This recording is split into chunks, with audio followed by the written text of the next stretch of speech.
Alô, olá, alô, vai tudo bem? Bem-vindos ao Café com Crime, o podcast onde você pode ser o aficionado por crimes reais que você é, sem julgamentos. Eu sou a Esté Zorbi, ou Dona Café, como preferir, e hoje vamos falar de um caso que estava sem solução há 6 anos e teve uma reviravolta recente, que levou até o possível assassino. Eu estou falando do caso Beatriz Angélica Mota, uma menina de 7 anos que foi encontrada morta dentro de uma escola em Petrolina em 2015. É uma loucura, uma garota morta brutalmente com 42 facadas dentro da escola. E como ninguém viu nada, ouviu nada, né? Como que o assassino saiu da escola cheio de sangue e ninguém notou? Pois é estranho demais e revoltante demais. Esse caso, antes dos acontecimentos recentes, era um dos mais solicitados por vocês crimezeiros. E depois das novas informações que saíram na mídia esse ano, aí lotou meu e-mail com solicitação desse caso. Para mencionar aqui alguns dos primeiros crimezeiros que indicaram esse caso, vamos lá. @Yannick Trevisani, @Larissa Cerqueira Lima, @Malu G Medeiros, a Milene Santana, Fabi_S_F, Marcinha Moreira D3, @M Medeiros Cruz e Juliane Vieira. Muito obrigado por terem trazido esse caso aqui, chamado a atenção para ele, porque realmente acho que vale a pena a gente contextualizar tudo o que sabemos desse caso, né, desde 2015, quando ele ocorreu, e em que pé as coisas estão agora.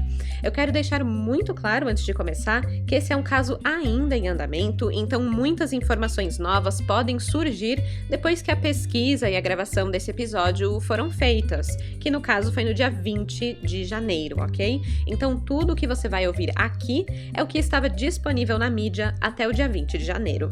E olha que as coisas podem mudar, porque se tem uma coisa que esse caso é complicado. Tem muitas vertentes, muitas teorias, e a investigação falhou em diversos aspectos, deixando muitos buracos e dúvidas, mesmo depois da confissão do assassino esse ano. Mas vamos lá.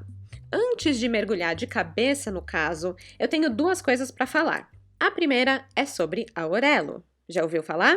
Pois a Aurelo é a única plataforma que paga os podcasters a cada play. Ela é gratuita para você, ouvinte, mas ajuda muito nós, podcasters, a continuar produzindo conteúdo. Então, se você não está ouvindo esse episódio pela Aurelo, pausa, baixa o aplicativo e dá o play por lá. Além disso, você pode apoiar financeiramente o podcast pela Aurelo também. É uma espécie de assinatura mensal que vem com alguns benefícios. Por exemplo, na categoria de R$5 você ganha acesso a episódios exclusivos. Com R$10 você pode fazer parte do grupo dos crimezeiros no WhatsApp. E de 20 para cima, você pode furar fila e ter o caso que você quiser se transformar em um episódio. Eu vou deixar todas essas informações e também o link da Aurelo na descrição desse episódio para você poder ter acesso fácil e decidir se você quer se tornar um crimezeiro oficial, um apoiador do Café com Crime pela Aurelo. A segunda coisa que eu tenho para falar para vocês vão gostar muito. O Instagram do Café com Crime chegou a 20 mil seguidores. Somos 20 mil crimezeiros por lá e eu tô muito, muito feliz de começar 2022 com essa comemoração. E em agradecimento a todo mundo que segue o @Café com Crime, que comenta nas fotos, que curte o conteúdo, interage por lá, eu vou fazer um sorteio. Uhul! O sorteio de uma caneca do Café com Crime no Instagram. É isso aí, é só entrar lá no perfil @Café com Crime, curtir e comentar na foto oficial do sorteio e você pode ganhar uma caneca. Infelizmente, só vale para os ouvintes que estão no Brasil, ok? Eu não consigo enviar caneca para outro país ainda, então foi mal. Mas é isso, bora comemorar com a Dona Café aqui os 20 mil seguidores lá do Instagram. Eu vou sortear 2 canecas no dia 3 de fevereiro. Então não perca tempo, é @Café com Crime e eu te espero lá. E com isso, bora começar do começo?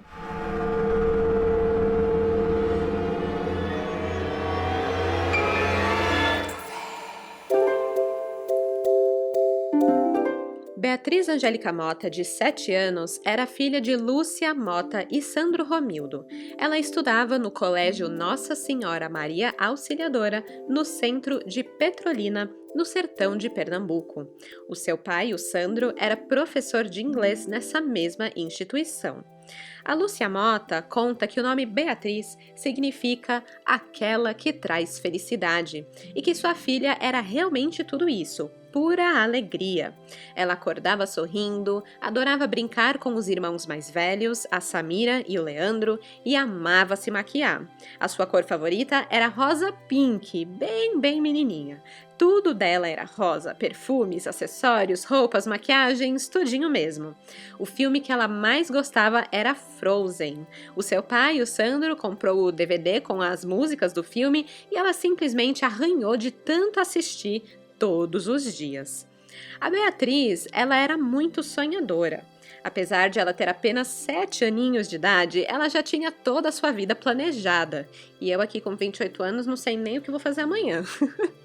Mas é isso, a Beatriz ela já falava de casamento, de ter filhos, ela já tinha até escolhido a profissão. Ela queria ser médica veterinária.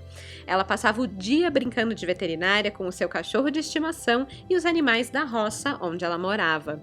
A sua mãe conta aqui, abre aspas, ela planejava como seria a casa dela, o trabalho dela. Ela era muito esperta, muito sabida, muito inteligente. Ela sabia muito bem argumentar o que queria. Fecha aspas. Esse poder de argumento ela usava também com os irmãos. Quando a sua mãe colocava ela e Leandro de castigo, a Beatriz vinha em defesa do irmão e argumentava por que eles não deveriam estar de castigo. É muito esperta, cheia de vida, de planos, de argumentos e de felicidade. Outra característica forte de Beatriz Angélica Mota é que ela adorava escolher as roupas que ela queria usar para sair. Ela era bem vaidosa, gostava de se arrumar, de se maquiar, e foi isso que ela fez em seu último dia de vida. No dia 10 de dezembro de 2015, ela passou o dia em casa se arrumando para a festa de formatura da Samira, a sua irmã. A Beatriz estava muito empolgada para o evento, pois a roupa dela tinha sido até customizada para fazer uma homenagem para a irmã. A família toda ia usar uma blusa com o rosto de Samira, era uma caricatura da Samira. Mas a Beatriz, criativa do jeito que ela era, foi além e customizou ainda mais. Ela pediu para colocar lantejoulas e flores na sua roupa. Depois, ela colocou os seus brincos que ela ganhou de presente da tia-avó, se maquiou e estava pronta para a festa. A formatura de Samira aconteceu na quadra do Colégio Nossa Senhora Maria Auxiliadora, onde ela e Beatriz estudavam e onde Sandro, o pai, era professor. A Beatriz conhecia bem o colégio. Ela chegou lá muito feliz, não parou o tempo todo porque queria brincar. Ela sabia onde era o parquinho, ela sabia onde era tudo ali, então ela estava assim, em casa basicamente. Quando ela não estava dentro da quadra, perto do Sandro, ela estava no parquinho brincando com o irmão Leandro e mais 2 primos. Quando disseram que as crianças não podiam ficar no parquinho, ela entrou de novo na quadra e ficou ao redor de Sandro. Só que aí, o Sandro precisou participar da cerimônia, já que ele era professor da instituição e ele saiu de perto da Beatriz para ir para o palco. Minutos depois, um primo de Beatriz chegou na tia Lúcia, né, a mãe de Beatriz, e perguntou onde que estava a prima, que ele queria brincar. Foi aí que a Lúcia olhou para a quadra, viu o Sandro, mas não viu a filha. De início, ela não estranhou tanto, porque a Beatriz ficava indo para lá, para cá, aquela energia toda. Então ela achou que a filha poderia estar no parque brincando. Aí ela lembrou que a Beatriz tinha pedido para ir beber água. E era de costume, assim, ir lá no bebedouro, beber a água e ir brincar no parquinho que era logo ali. A Lúcia conta, abre aspas. Quando eu cheguei no bebedouro, eu achei estranho, porque estava tudo escuro. E quando eu entrei, estava tudo iluminado. E tinha uma pessoa exatamente posicionada no corredor da sala. Eu pedi ajuda a essa pessoa e ela tentava virar o rosto, nervoso, suado. Eu andei mais uns 10 metros e encontro um funcionário da escola, o Edvanilson. Esse estava em frente ao bebedouro. Ele tinha toda a visão do bebedouro. Ele estava sentado em uma cadeira e pedi sua ajuda. Ele não levantou o rosto para mim. Ficou o tempo todo olhando para baixo, extremamente grosseiro comigo. Então, eu voltei para minha família e falei que não tinha encontrado a Beatriz e pedi ajuda para procurar. Fecha aspas. Nesse momento, a festa parou. Sandro subiu ao palco e chamou pela filha. Perguntou se alguém tinha visto Beatriz. Ele e Lúcia já tinham procurado em todo lugar. Cerca de 2.000 pessoas que estavam participando da formatura se mobilizaram e deixaram a quadra em busca de Beatriz. Foi então que algumas pessoas entraram em um depósito de material perto do bebedouro e se depararam com o pior. O choro e a gritaria foram ouvidos por Lúcia, que na hora entendeu que algo estava muito errado. Ao se aproximar do bebedouro, da porta do depósito, ela foi detida. Era melhor não ver. Beatriz tinha sido encontrada morta.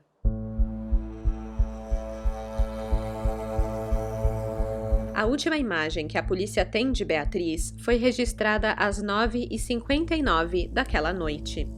Nas imagens da câmera de segurança do colégio, Beatriz sai de perto da mãe para beber água. O bebedouro era localizado na parte inferior da quadra, não muito longe, mas ela não voltou mais. Algum tempo depois, Beatriz foi encontrada morta. No corpo, 42 marcas de facadas. A arma do crime, uma faca tipo peixeira, tinha ficado fincada no abdômen.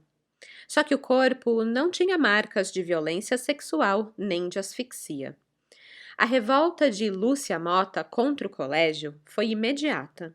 Em uma live, ela fala que cada aluno que participou daquela formatura pagou em média R$ 600.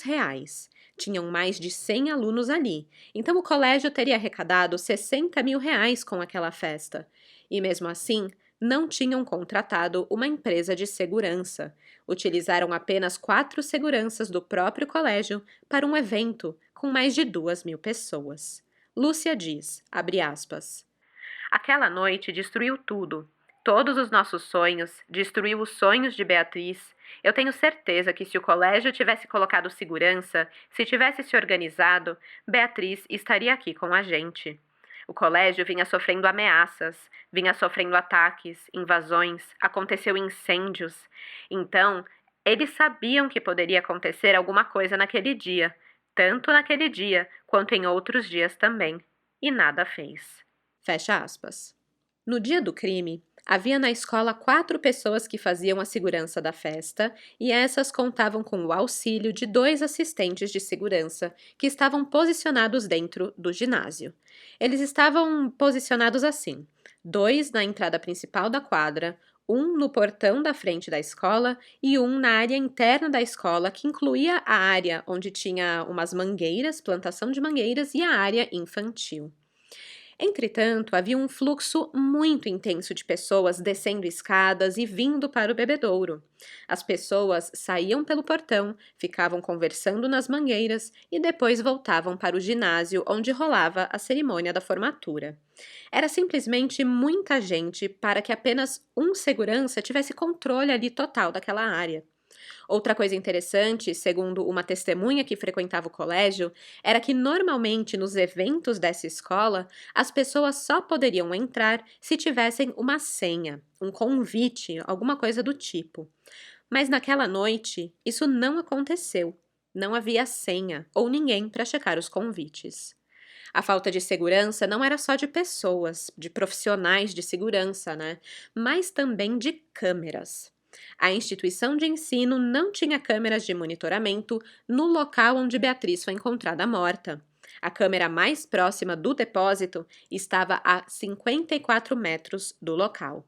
A escola só tinha câmeras na portaria, nos corredores e no pátio. Um dos primeiros passos da investigação foi conseguir as imagens das câmeras que estavam instaladas na escola.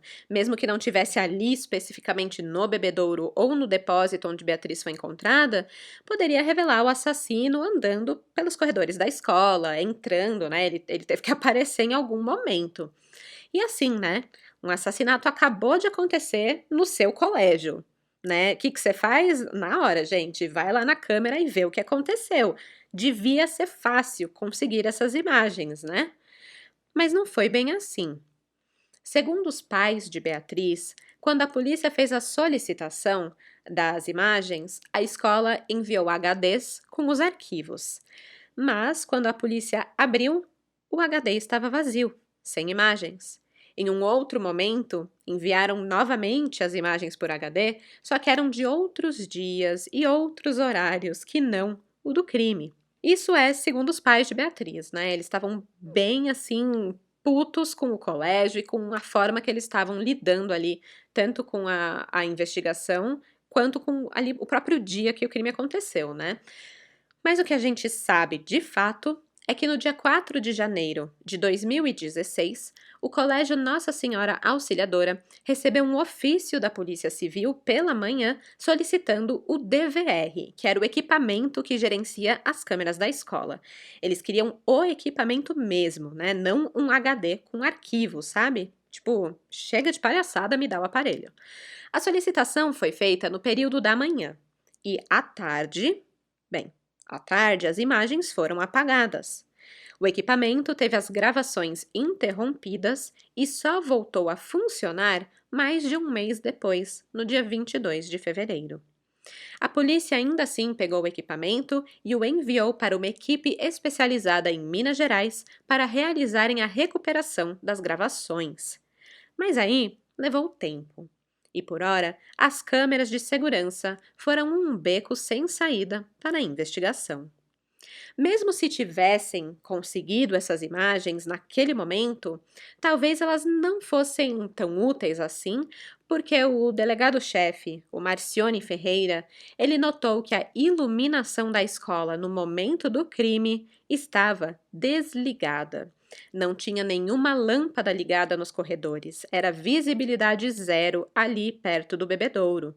Segundo ele, as luzes só foram acesas quando Beatriz foi encontrada. Mas ainda havia outras pistas que eles poderiam seguir, uma importantíssima que foi deixada no corpo de Beatriz. Segundo Sandra Santos, a chefe da polícia científica nesse caso, o assassino deixou uma faca sobre o corpo. A arma do crime foi levada para o Instituto de Genética Forense, onde amostras biológicas foram colhidas. Na faca tinha sangue, muito sangue de Beatriz, mas pela forma como o crime foi cometido, no cabo da faca, o assassino deixou o DNA de células epiteliais, que é o DNA de toque. Parece uma puta pista, né? Parece que DNA resolve tudo, pronto, pegamos o assassino. Mas não é bem assim. Acontece que os peritos tiveram que enfrentar o grande desafio de separar o DNA da Beatriz, que estava na faca, do DNA do assassino, que estava ali também no mesmo objeto. Como estava tudo junto e misturado, esse perfil não tinha qualidade suficiente para ser inserido no banco de dados da polícia para fazer uma busca por DNA que desse uma combinação, né, um match, e identificasse uma pessoa. Sendo assim, sem esse perfil padrão ouro, como a polícia chama, esse DNA só poderia ser identificado manualmente. Então, se tivesse um suspeito, colhia o DNA e aí manualmente fazia a comparação do perfil que foi colhido na faca. A polícia fez esse processo com mais de 120 pessoas suspeitas, porém o perfil nunca bateu. Mais um beco sem saída.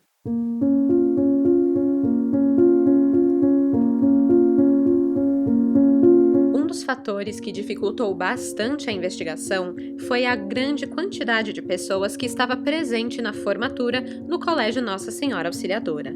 Foram cerca de 2.000 pessoas.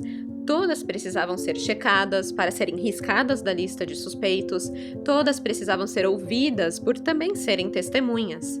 É gente demais. Mas uma coisa que esse tanto de gente ajudou foi por terem muitas imagens de celular. Isso sim ajudou, principalmente por não terem as imagens das câmeras de segurança. Além das gravações de celulares, a polícia também contou com as imagens do fotógrafo da festa. Com isso, a polícia divulgou imagens da Beatriz Angélica momentos antes do crime, ali na quadra onde estava acontecendo a formatura, além de imagens de amigos e familiares procurando pela menina na escola. Após conversar com todas as testemunhas, a polícia também foi capaz de elaborar um retrato falado do principal suspeito do assassinato.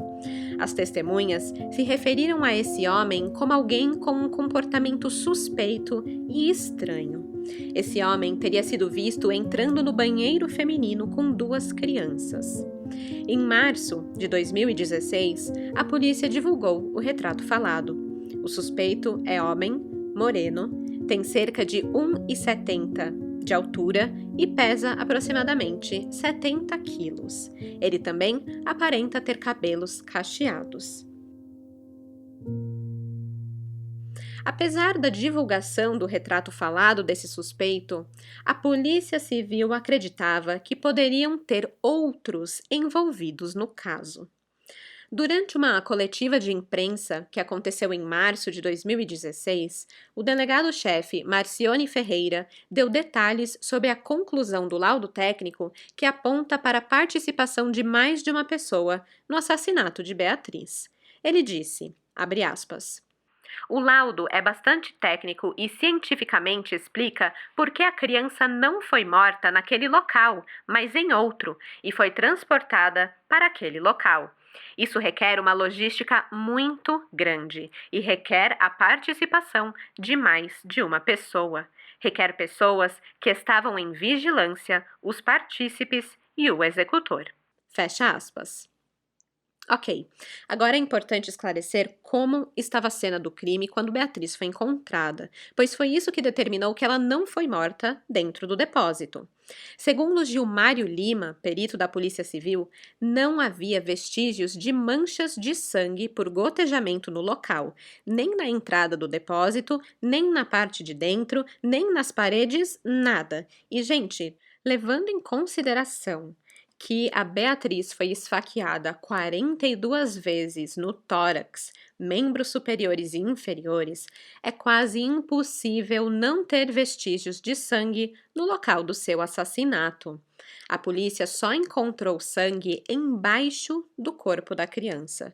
Isso levou a polícia a acreditar que o depósito não foi o local do crime e que Beatriz teria sido morta em outra parte do colégio e depois usaram algum objeto, algum saco plástico, uma bacia, enfim, que poderia transportar o corpo até lá e por isso que o sangue só estaria embaixo.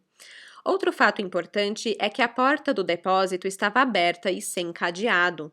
Só que próximo ao depósito existia uma outra sala que estava com cadeado e trancada, que é como, teoricamente, as portas deveriam estar quando estava rolando um evento grande, né?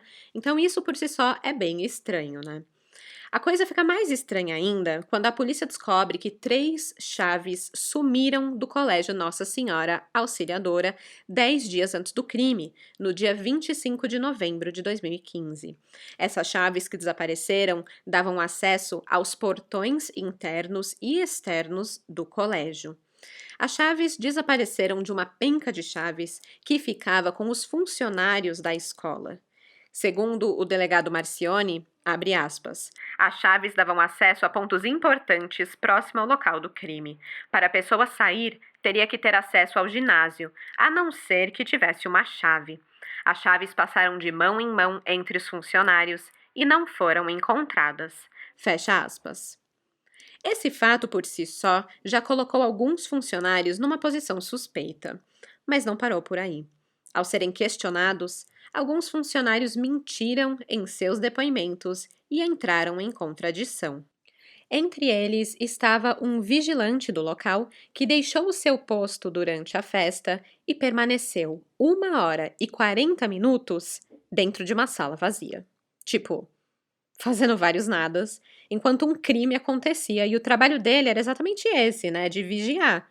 Mas não, ele foi para uma salinha e ficou lá fazendo sei lá o quê, tirando uma soneca, vendo série, fazendo, né, de burro. Mas enfim. Outra suspeita caiu sobre uma mulher, uma funcionária também, que foi vista caminhando na direção do local onde o corpo de Beatriz foi encontrado. Ela transitou várias vezes próximo ao local dentro do intervalo de tempo em que a menina desapareceu. Mas mesmo assim, ela alegava que não sei de nada, não vi nada, parari parará. E aí, né, meio suspeito. Outro funcionário negou ter estado dentro da quadra onde estava acontecendo a formatura, mas testemunhas comprovam que o viram lá. Com isso, um laudo pericial foi divulgado no dia 29 de março de 2016, onde a Polícia Civil declarou que pelo menos 5 pessoas participaram do crime. Um crime que, para eles, parecia ter sido premeditado e os suspeitos conheciam bem a escola. Essas 5 pessoas que foram investigadas como suspeitas eram funcionárias do Colégio Nossa Senhora Auxiliadora. A diretoria do colégio demitiu 7 funcionários ao longo da investigação, sendo que 5 deles foram os suspeitos citados pelo delegado. Entretanto, nenhum deles foi preso pelo crime. E assim, mais 2 anos se passaram.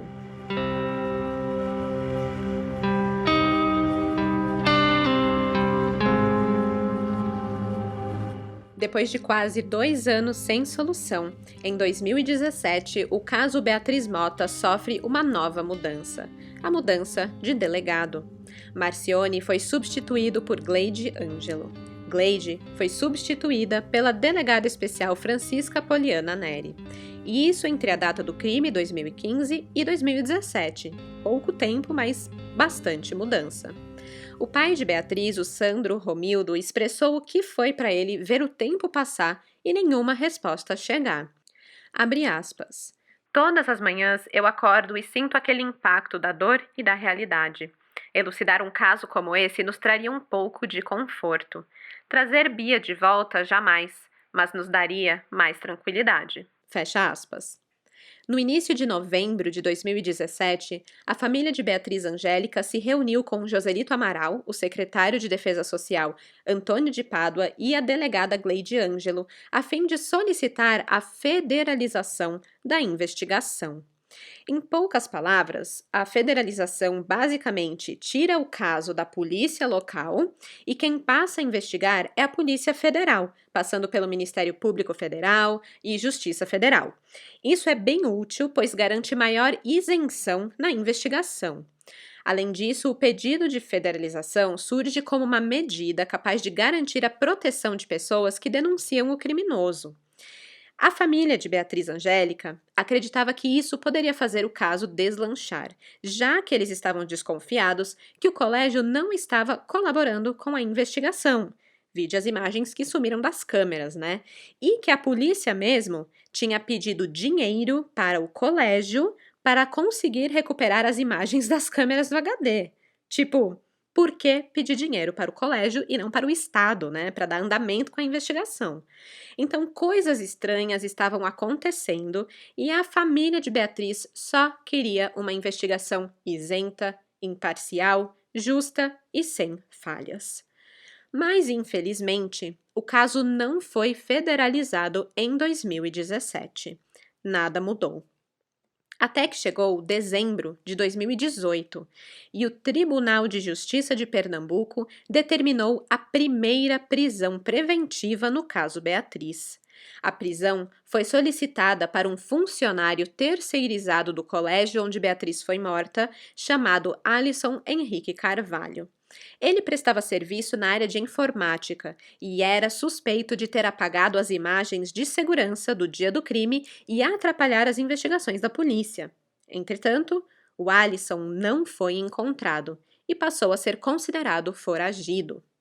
Agora vamos lá, né? Como que chegaram até o Alisson? Bem, com as poucas imagens que a polícia conseguiu ter acesso, ficou comprovado que no dia 4 de janeiro de 2016, dia que a polícia solicitou oficialmente as imagens das câmeras do colégio, o Alisson teria entrado na sala da escola, onde ficava o aparelho que gerenciava 4 câmeras de segurança do local.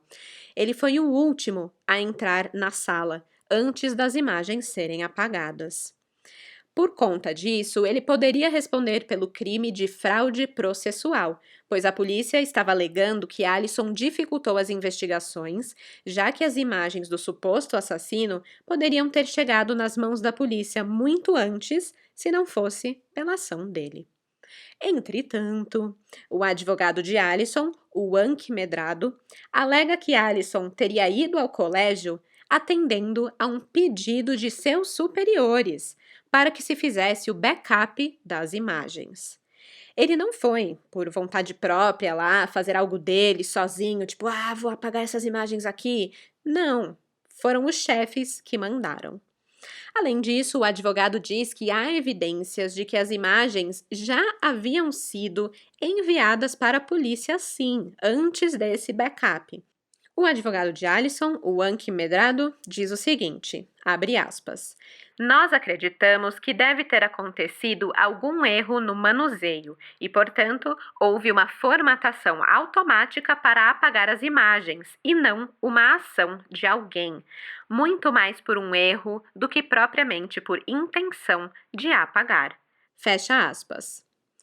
Só que assim, né? Que conveniente uma formatação automática para apagar tudo sem querer querendo, né? Tipo, ops! A mãe de Beatriz, a Lúcia, não engoliu isso e resolveu ela mesma investigar. A Lúcia mandou um e-mail para o fabricante do HD pedindo informações sobre o funcionamento do dispositivo. No e-mail, responderam para ela que não existe formatação automática do HD. Somente há dois tipos, a formatação manual ou a programada.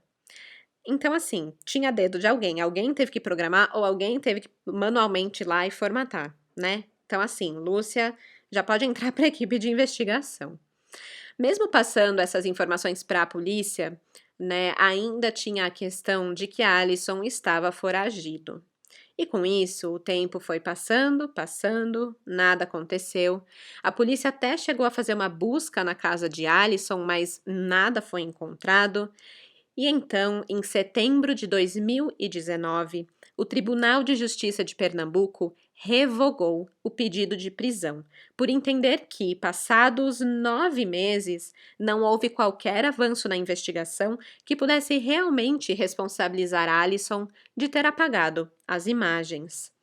Um inquérito foi aberto para identificar se foi uma falha de manuseio ou se foi intencional, as imagens terem sido apagadas, né?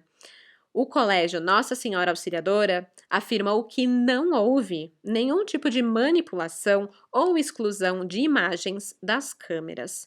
Eles ainda afirmam que sempre colaboraram com a investigação para elucidar o caso de Beatriz. Mas não é isso que afirmam os pais de Beatriz. A Lúcia afirma, abre aspas, passaram-se mais de um ano para a polícia, de fato, através de ofícios, acredito que de muita pressão também, foi que eles resolveram entregar um HD, mas HDs que não tinham imagem alguma. Foi através de uma investigação dentro da escola que eles conseguiram recuperar o HD que realmente fazia parte desse DVR, o aparelho que gerenciava as câmeras. Eles enviaram para uma empresa em Minas Gerais e para fazer a recuperação dessas imagens. Fecha aspas. Essas imagens finalmente foram recuperadas e a polícia encontrou exatamente o que procurava: o suspeito em ação.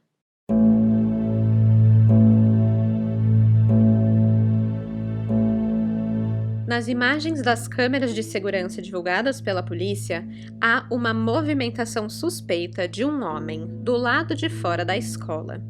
Ele anda por volta da escola e aí ele para, como se ele estivesse esperando alguém, algum contato, alguma confirmação para entrar na escola. É então que ele recebe uma ligação e em seguida ele anda até um canteiro, onde ele se abaixa do lado de um carro preto que está estacionado do lado de um canteiro de uma árvore e dali ele parece pegar algo embaixo do carro bem ao lado da árvore. Seria a faca utilizada no crime. Depois disso, ele anda de novo em volta dos muros do colégio, passando pela porta da entrada, que tinha muita gente, muito movimento, então ele passou despercebido. Uma câmera dentro da quadra onde acontecia a formatura também captura o homem andando por lá, na parte de trás dessa quadra. As imagens também foram divulgadas junto com o retrato falado, que por sinal é muito parecido, né? O retrato falado com esse cara que aparece nas câmeras. As entradas do cabelo, a barba, o formato do rosto, é bem parecido, tipo, pode muito bem ser a mesma pessoa. Infelizmente, da mesma forma que aconteceu com o retrato falado, ninguém ligou para a polícia para identificar o homem das imagens da câmera de segurança. E aí fica aquela pergunta, né? E se essas imagens tivessem sido liberadas a tempo no dia que os policiais estavam lá? Na época, as forças armadas de duas cidades se juntaram para resolver esse caso, Petrolina e a vizinha Juazeiro, da Bahia. No dia em que foram buscar as imagens, tanto a Polícia Civil e Militar de Pernambuco quanto da Bahia estavam lá para ajudar a capturar o assassino. Se eles tivessem as imagens do suspeito nesse dia, poderiam tê-lo encontrado, talvez, né? Eles reviraram a cidade toda naquele dia, mas eles não sabiam quem estavam procurando, então era só pelo retrato falado. Acho que a imagem em si teria ajudado um pouco mais, né? Uma imagem poderia ter mudado tudo. É isso que Lúcia Mota, a mãe de Beatriz, acredita. Não só isso, mas muitas outras falhas ajudaram o assassino a ficar impune por todo esse tempo. Por exemplo, Lúcia conta que a diretora do colégio, a freira Maria José, nunca foi ouvida no inquérito. Ela também alega que as freiras do colégio lavaram salas com cloro, inclusive o depósito, e que isso foi detectado na perícia. Dias depois do crime, essa freira foi transferida para outra instituição. Outras atividades suspeitas aconteceram no colégio, como a reforma de uma sala de balé que ficava ao lado da cena do crime. Dias depois do crime, o piso foi arrancado e o administrador do colégio foi até uma casa de construção pedir um piso idêntico. Tinha que ser idêntico ao que tinha antes, né? Ao que tinha provavelmente no depósito. Lúcia ainda conta que a Polícia Civil encontrou uma digital na porta da sala onde Beatriz foi encontrada. Essa palmar tem dois resultados. Aquela digital era de um ex-aluno do colégio que tinha uma família muito influente na cidade. E aí, no fim, o outro resultado disseram que a digital deu negativo. Outro erro que Lúcia diz ter percebido que ocorreu durante as investigações foi o do brinco de Beatriz. Ela conta, abre aspas, a Polícia Civil trocou um dos brincos de Beatriz, ou a polícia ou o assassino.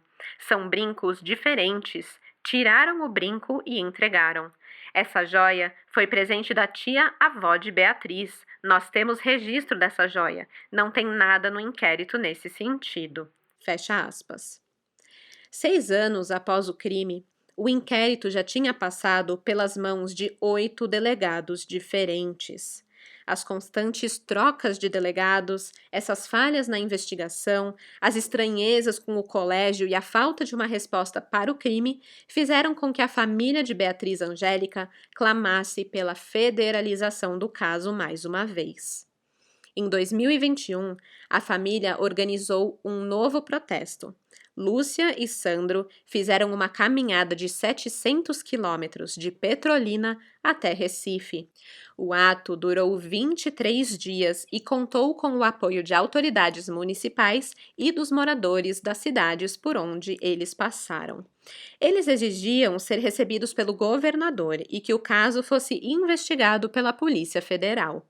Nessa ocasião, a Lúcia denunciou que a própria Polícia Civil estaria interferindo nas investigações.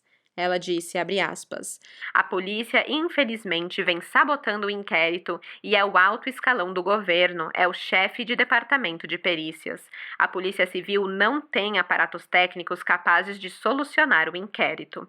Fecha aspas. Ela revelou ainda que o perito-chefe estava trabalhando para o colégio de forma particular. Ele tinha prestado uma consultoria de segurança para a escola pela empresa que ele era sócio. Depois disso, a Corregedoria Geral da Secretaria de Defesa Social exonerou o perito. Ele foi demitido. Mas até aí vai saber, né, o tanto que o inquérito já tinha sido contaminado por essa relação do perito com o colégio, né? A gente não sabe. Os pais de Beatriz acreditavam que só a federalização poderia salvar o caso, por aqueles motivos que eu já falei de ser mais isento, né? Não é a polícia local, que, por exemplo, desse perito que trabalha com pessoas locais, que tem todo um relacionamento, né? Estariam investigando, e sim a Polícia Federal. Mas, no fim das contas, não foi necessária a federalização para chegarem a uma conclusão. Exatos um mês e um dia após o protesto feito pela família de Beatriz, o caso teve uma reviravolta inesperada. Lembram do perfil de DNA coletado em 2015 na faca usada para cometer o crime? Que esse DNA não tinha aquela qualidade necessária para ser alimentado no banco de DNA? Bem, como explica a chefe da polícia científica do caso, a Sandra Santos, esse DNA conseguiu atingir o chamado padrão ouro para ser incluído no banco.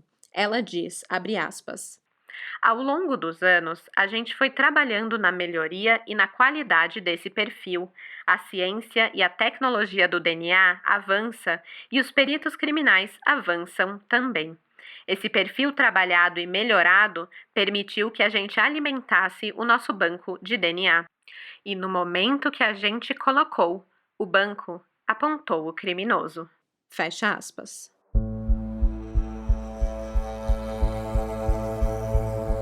No dia 11 de janeiro de 2022, a polícia anunciou que encontrou o assassino de Beatriz Angélica Mota. O nome dele é Marcelo da Silva, de 42 anos. O Marcelo já havia sido preso antes por roubo, em março de 2008. Por esse crime, ele foi condenado a 4 anos de prisão, mas ficou apenas 8 meses preso e conquistou o regime semiaberto em novembro do mesmo ano. Ele então recebe a liberdade condicional em janeiro de 2009. Em 2012, ele teve a pena considerada totalmente cumprida. O Marcelo ficou fora do radar da polícia durante 4 anos. Foi nesse período que Beatriz foi assassinada. Em 2016, um ano depois do crime do caso da Beatriz, ele foi novamente preso em flagrante por assalto à mão armada. E 10 meses depois, em março de 2017, ganhou de novo o benefício do regime semiaberto e, em maio, a prisão domiciliar. Em agosto de 2017, Marcelo foi preso e condenado pelo estupro de uma menor de 14 anos. Além de ameaça e cárcere privado. Por ser um crime hediondo, ele teve o material genético coletado. O DNA de Marcelo da Silva foi inserido no Banco de Dados Genéticos do Estado em 2019. Quando o sistema apontou que era dele o material coletado da faca que estava na cena do crime do caso Beatriz, os peritos foram até o presídio Salgueiro, onde ele estava preso, e coletaram novas amostras para refazerem os testes. O resultado comprovou que o DNA, que foi encontrado na faca, era mesmo de Marcelo da Silva. Com a confirmação, o Marcelo foi chamado para prestar depoimento. Ele demonstrou medo de falar sobre o crime.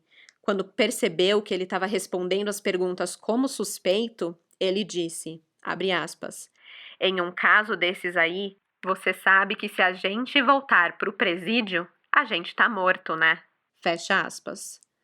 Depois de quase 1 hora à frente dos delegados, Marcelo confessa que matou a menina Beatriz quando se reconhece nas câmeras de segurança no dia do crime no colégio. Ele disse que até aquele dia ele nunca tinha contado a ninguém sobre o crime. Durante o depoimento, o Marcelo chorou e disse que decidiu confessar porque muitas pessoas foram prejudicadas pelo ato dele. Ele também falou aos delegados que queria pedir perdão à mãe de Beatriz. Eu vou ler alguns trechos do interrogatório de Marcelo. Ele afirma, abre aspas, eu não vou mentir não, eu sou o criminoso que cometi aquele crime. Eu nunca cometi um crime na minha vida tão bárbaro igual a essa consequência que houve. Fecha aspas. Ele afirma que não lembra onde conseguiu a faca e que ele estava alcoolizado no dia do crime, e que inicialmente ele teria confundido o colégio com uma igreja, que na verdade ele só queria entrar na igreja para pedir dinheiro. Ele disse, abre aspas, eu pensei que estava entrando numa igreja. Aí, quando eu fui entrar, eu fui barrado por alguém que eu acho que viu meu estado de embriaguez. Fecha aspas. Depois de ser barrado, ele teria voltado ao colégio, dessa vez para beber água. O Marcelo também se lembrou do que aconteceu após entrar na escola. Abre aspas. Falei com muitas pessoas. Falei com criança, falei com adulto. Eu perguntava às pessoas onde bebia água. Aí eu voltei. Aí me sentei e fiquei pensando, sentado numa pilastrinha. Aí, quando eu me escorei, a portinha abriu. Abriu sozinha a portinha do quartinho. Fecha aspas. Segundo ele, foi nesse momento que ele encontrou Beatriz perto do bebedouro, que ficava próximo do depósito onde o corpo dela foi encontrado. A menina teria percebido que ele carregava uma faca. Ele diz, abre aspas, ela disse, você está com uma faca aí. Aí eu gritei, cala a boca. Aí eu, com medo de ela correr, disse, entra aí, e botei ela para dentro do quarto. Eu disse, fique caladinha, não saia não, enquanto eu não for embora. Eu já estou indo embora, fique bem quietinha. Aí sabe o que aconteceu? Ela começou, foi a gritar. Fecha aspas. Marcelo diz que teria ficado com medo de descobrirem que ele estava com uma faca por causa dos gritos da menina, e por isso teria decidido atacá-la. Os delegados questionaram sobre em que momento ele decidiu parar de esfaquear a criança. Abre aspas. Quando eu parei, quando eu não vi mais ninguém gritando. Fecha aspas. No interrogatório, o delegado pergunta se Marcelo tinha alguma intenção de cometer algum crime sexual contra Beatriz, dado o histórico criminal dele, né, que estava preso por estupro de uma menor de idade. Mas o Marcelo responde que ele não ia praticar nada do tipo, que ele não tinha esse objetivo. Ele só queria sair dali, sem ser percebido. Ele disse que tentou deixar a escola, mas não encontrou a saída. Também relatou que um funcionário fardado indicou o caminho, mas que ele acabou não saindo. Ainda no interrogatório, Marcelo afirmou que antes de deixar a escola, ele teria sido visto lavando as mãos cheias de sangue no banheiro, que uma pessoa, um jovenzinho já grande, como ele diz, perguntou por que ele estava com tanto sangue na mão, mas ele falou que só tinha cortado o dedo. Depois disso, Marcelo disse que foi se lavar em um rio, onde teria jogado suas roupas fora, e ele teria conseguido outras roupas antes de voltar para casa. Depois de ouvir a confissão de Marcelo, os pais de Beatriz acreditam que ele seja o assassino mesmo, mas defendem que muitas perguntas ainda precisam ser respondidas. Por exemplo, Lúcia Mota não acha que a filha teria reagido daquela forma. Ela não iria confrontar um homem desconhecido com uma faca.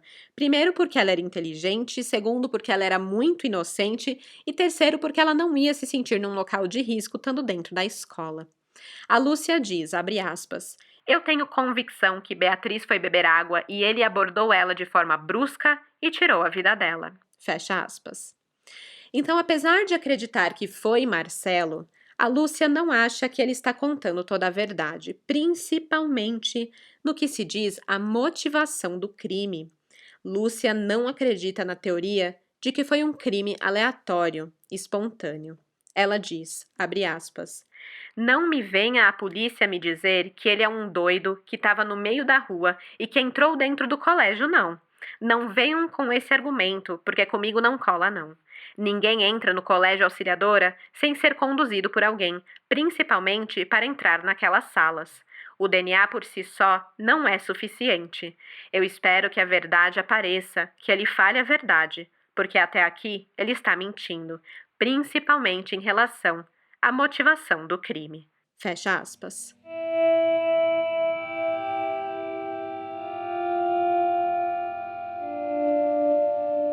Há duas linhas de investigação sobre o que teria levado Marcelo a cometer o crime. A mais recente, que coloca Marcelo como assassino único e exclusivamente responsável pelo crime, alega que o homicídio não foi premeditado, que Beatriz foi uma vítima aleatória. Um dos fatos que corroboram essa teoria é a de que outra menina com a mesma idade de Beatriz foi abordada por um homem perto do bebedouro da escola naquele dia. Esse homem teria pedido ajuda à criança para ir buscar uma mesa ali dentro do depósito onde a Beatriz foi encontrada, mas a criança saiu correndo. O secretário de Defesa Social Humberto Freire é uma das pessoas que defendem essa linha investigativa. Ele diz, abre aspas, vários exames complementares e de reprova, de confirmação, foram feitos até que chegássemos ao laudo e que esse perfil do acusado é indicado e comprovado. Segundo todo o indicativo da investigação e que a confissão também corrobora, foi sim aleatório. Quando ele se encontrou com ela, por ela ter se assustado, é que ele silenciou ela, desferindo esses golpes de faca. Nada direcionado, nada planejado. Fecha aspas. Entretanto, o primeiro investigador do caso, o delegado-chefe Marcione Ferreira, não acha que esse teria sido o caso. Para ele, toda a ação desse crime, desde a morte de Beatriz, o transporte do corpo, o abandono dele no depósito e o encontro do corpo, tudo isso durou apenas 20 minutos. Seria impossível, nessa pequena janela de tempo, que o autor do crime tivesse agido sozinho, sem nenhuma ajuda e sem planejamento prévio. Eu vou ler para vocês a declaração de Marcione em relação a isso. Abre aspas. A forma como ocorreu o crime aponta premeditação.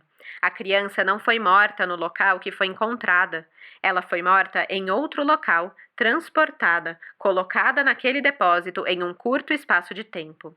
É quase impossível uma pessoa decidir cometer um crime naquele momento. Ele teria de usar toda uma mágica, praticamente, para sozinho cometer isso. Decidir naquele momento fazer isso e ninguém ver nada. Isso nos leva a crer que houve uma premeditação. Fecha aspas. Essa informação também foi confirmada por Gilmário Lima, perito da Polícia Civil que esteve à frente do caso em 2016, junto de Marcione. O depósito da escola, aquele local onde o corpo foi colocado, não era um lugar de fácil acesso. O assassino deveria ter informações sobre o local ou pelo menos ter estado ali diversas vezes antes. Lembrem que o depósito, em teoria, deveria estar fechado e as chaves da escola tinham sumido. O assassino teria de saber exatamente por onde entrar e por onde sair para não ser visto, já que a escola só tinha 2 acessos, um para funcionários e outro para o público. Mesmo assim, ele conseguiu fazer isso, sem ninguém ver nada e em um curtíssimo espaço de tempo. Isso leva o perito a crer que ele não agiu sozinho. Agora, por que Beatriz? Esse é um ponto em que todos concordam. A escolha da vítima teria sido aleatória. Mesmo se o assassino tivesse planejado todo o crime com antecedência, o fato de Beatriz ter sido a vítima não foi uma decisão premeditada, e sim de oportunidade. O delegado Marcione esclarece que em nenhum momento Beatriz foi atraída até o local. Ela foi até o bebedouro por livre e espontânea vontade. Inclusive, ela já tinha descido algumas vezes até o local e não foi abordada. Uma outra criança acabou sendo abordada antes dela. Então, foi uma questão de oportunidade do assassino.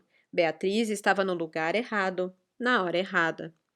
O laudo final do caso Beatriz Angélica Mota foi concluído no dia 10 de janeiro desse ano.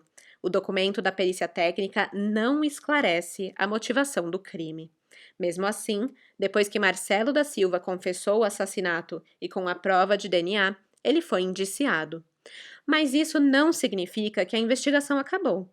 O Ministério Público requisitou novos depoimentos e perícias e aguarda o resultado para decidir se fará realmente a denúncia contra Marcelo. Em 13 de janeiro, o Marcelo foi transferido do presídio de Salgueiro para o presídio de Igaraçu, no Grande Recife, por questões de segurança. 5 dias depois que chegou lá, ele trocou de advogado e também de estratégia. No dia 18 de janeiro, Marcelo voltou atrás da sua confissão e disse que não é o assassino de Beatriz.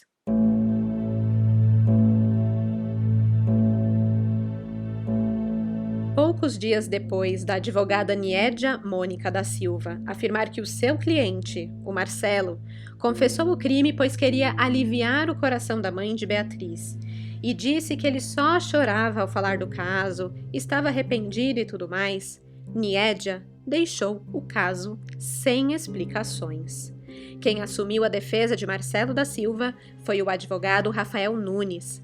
Assim que ele se tornou o defensor oficial de Marcelo, Rafael apresentou uma carta escrita pelo acusado, onde ele afirma que foi pressionado a confessar o crime.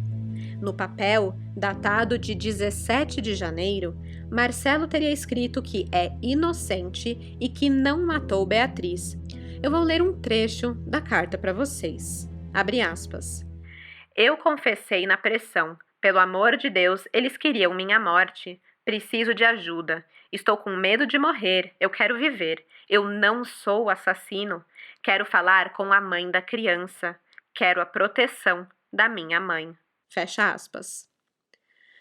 Como tudo nesse caso, que estranho, né? Que complexo.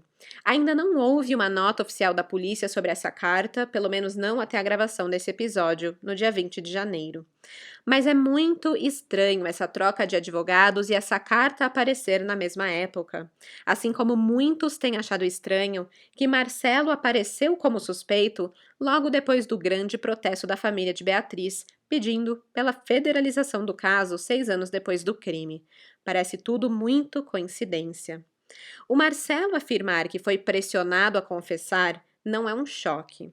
Quantos casos, né, que eu já fiz aqui no podcast onde isso aconteceu, né? Onde existe uma pressão por uma confissão falsa, uma tortura por uma confissão falsa. Irmãos Naves é um exemplo disso. Até o caso Evandro, que eu nunca fiz aqui no podcast, mas que eu sei que todos conhecem. Só anos depois do caso, com as descobertas do Ivan Mizanzuki, é que as torturas sofridas pelos acusados, na verdade, né, para confessar a morte do Evandro vieram à tona. E aí eles estão sendo considerados inocentes, né? Mas isso depois de já ter pagado por tudo. Então, sim, a polícia pressionar pessoas a confessar um homicídio que nunca cometeram, infelizmente acontece. Eu não estou falando que foi esse o caso de Marcelo, isso eu não sei. Mas fica com a pulga atrás da orelha pelo histórico que temos no Brasil. E também o histórico do próprio caso, né? A Lúcia, a mãe de Beatriz, afirma que a polícia tinha tentado incriminar outro homem antes, lembra? Comentei mais no início do episódio, no meio, não sei quando que eu comentei, mas eu falei aqui, tava no roteiro.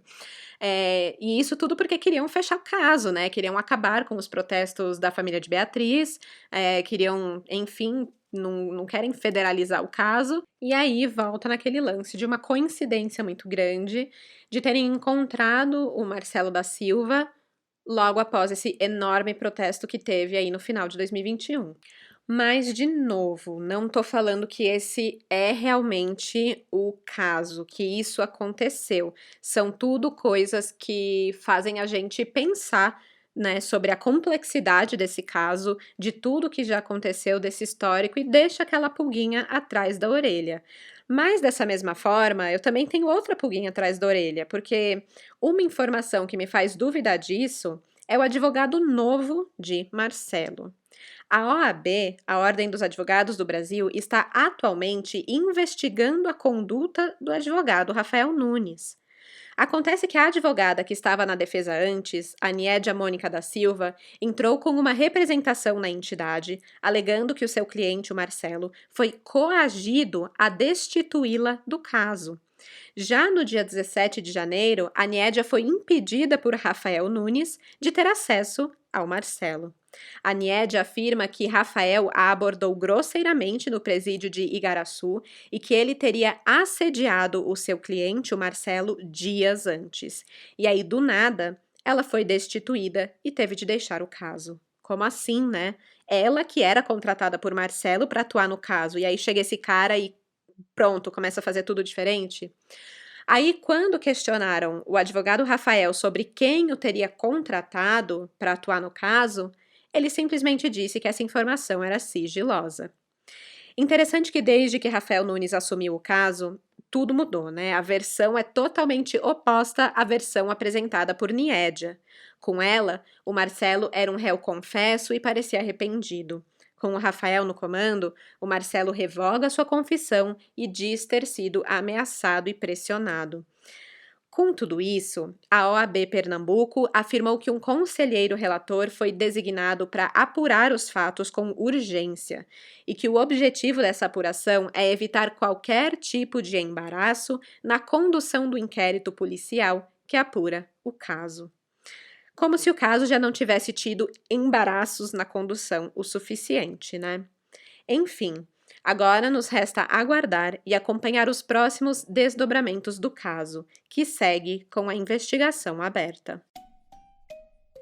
Espero que esse episódio tenha ajudado vocês a entenderem melhor todas as fases do caso Beatriz, todas as falhas na investigação, as evidências concretas que se tem e os desdobramentos mais recentes que acabaram inundando a mídia de informações, né? Às vezes é tanta coisa que a gente vê, que a gente lê, que a gente escuta, que a gente não coloca as peças juntos de uma forma que faz sentido. Então eu espero que esse episódio tenha servido para isso. Se o caso tiver mais novidades ou um fechamento em breve, né, eu espero que sim, eu volto com um Expresso com Crime para contar para vocês. Agora só nos resta enviar muita força para a família de Beatriz, em especial para a Lúcia e para o Sandro, né, os pais da vítima. Eles lutam incessantemente por justiça e todos nós deveríamos sempre lutar por justiça e agora lutar ao lado deles. Amanhã eu vou postar no Instagram, o @cafécomcrime, fotos do caso para vocês poderem ver quem era a Beatriz, as imagens de segurança da escola, o retrato falado, o Marcelo e tudo o que for relevante para esse caso, para que vocês possam realmente ver ali. Às vezes imagem é muito bom, né? Até para fixar a imagem de Beatriz, que era uma menina tão alegre, tão doce e precisa também ser lembrada, né? As imagens sempre vão para o Instagram na quinta-feira, tá bom? Então segue lá e aproveitem para participar do sorteio da caneca do podcast em comemoração aos 20 mil seguidores. Até a próxima quarta-feira e até lá, não andem em corredores escuros, porque de desgraça já basta esse podcast. Tchau, tchau! Esse episódio foi escrito, produzido, editado e apresentado por mim, Stephanie Zorbi, com pesquisa de Paula Montanha. As fontes utilizadas foram G1, Diário de Pernambuco, Correio 24 Horas, Rede GN, Metro 1, Folha de Pernambuco, Diário do Nordeste, Isto É, Domingo Espetacular, o Instagram Caso Beatriz, live do canal Na Lata com Antônia Fontinelli.